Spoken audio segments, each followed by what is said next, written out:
앵커의 날카로운 시선에서 바라보는 앵커 브리핑 시간입니다. 오늘 시장에서 주목할 첫 번째 주제부터 공개해 주시죠. 네, 방향성 없는 미증시 이렇게 정리를 할 수 있을 것 같은데요. 연말을 맞이해서 주요 이벤트가 없다 보니까 시장이 조금 흔들리는 모습이 나타나고 있습니다.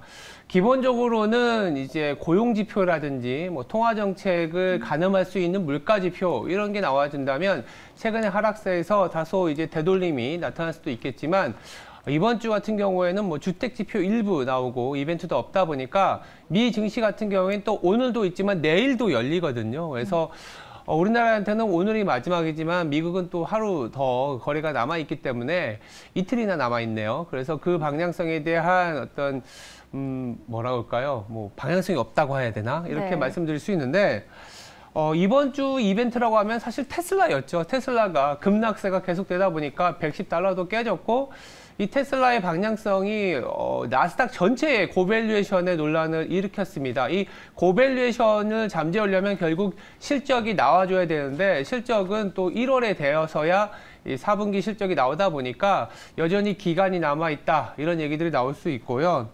지금 통화정책과 관련해서 또 1월 말에 FOMC가 있기 때문에 한 달여의 시간이 남아있다는 점도 이제 방향성 없는 그런 시장이라고 보시면 될 것 같습니다. 그렇지만 그래도 좀 다행이라고 할까요? 오늘 테슬라가 좀 반등이 나와주고 있고 지역 연준 지수이긴 하지만 리치몬드 연준 지수 같은 경우에는 또 확장 기준으로 다시 돌아오면서 금리 인상 이후에 그래도 미국이 버텨주는 모습은 보여주고 있다라고 보시면 될 것 같습니다.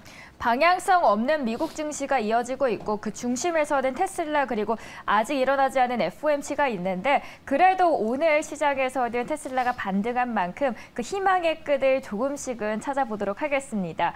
저희 이번에 두 번째 주목할 포인트도 공개해 볼까요? 두 번째는 좀 처참한 실적이긴 한데 올해 S&P뿐만이 아니라 전 세계 지수가 다 안 좋았죠. 우리나라 같은 경우에는 고점에서 3,300, 작년에는 3,300이었지 않습니까? 네. 올해는 또 2,300이 깨진 상황인데 미국 같은 경우에도 이렇게 안 좋았던 최악의 해 이 다음에 주가는 좀 그래도 좋았다. 이런 희망의 메시지를 보여드리려고 차트 그리고 데이터를 좀 설명을 드릴 텐데요. S&P 지수가 연간으로 20% 이상 하락한 해를 꼽으려면 거의 1970년 이후로는 3번이 있었습니다. 언제냐면 오일 쇼크 때 그리고 우리가 테크 버블이라고 할 수 있는 IT 버블이 끝났을 때 그리고 금융위기 그러니까 지금 2022년 이전에 S&P 지수가 나스닥하고는 좀 다른데요. S&P 지수가 20% 이상 급락한 해가 이렇게 3번이 있었는데 그 다음 해에는 경제지표나 주식시장의 실적이 그렇게 좋진 않았었어요. 왜냐하면 주가가 선반영을 하지 않습니까? 네. 그런데 그 다음 해에 S&P의 평균 수익률은 한 27% 급등이 나왔습니다. 그렇다면 물론 과거의 데이터가 미래를 보장하지는 않습니다만 우리가 알고 있는 부분들이 있는 거죠. 항상 최악의 국면에 대한 얘기들이 나오면 그 최악이 최악으로 끝나려고 하지는 않습니다.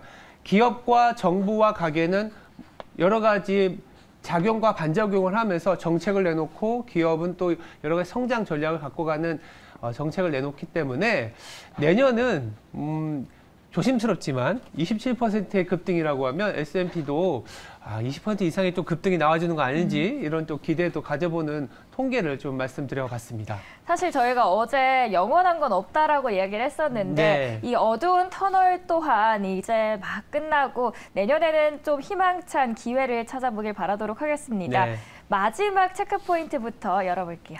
마지막 체크포인트는 그래서 2023년에 대한 얘기를 좀 드려보고 싶은데 바로 이 상중하미입니다.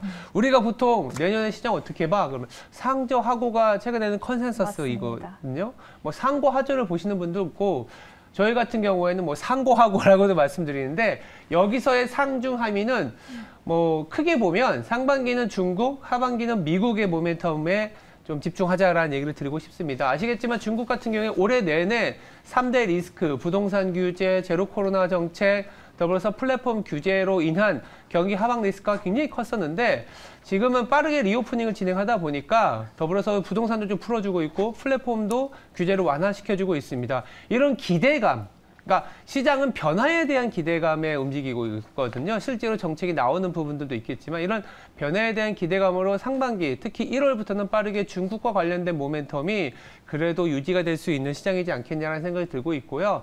그리고 연 중반 이후에는 또 연준이 금리를 또 동결하거나 내려줄 수 있는 상황이 오다 보면 미국 같은 경우에는 소비의 심리가 조금은 살아날 가능성이 높다.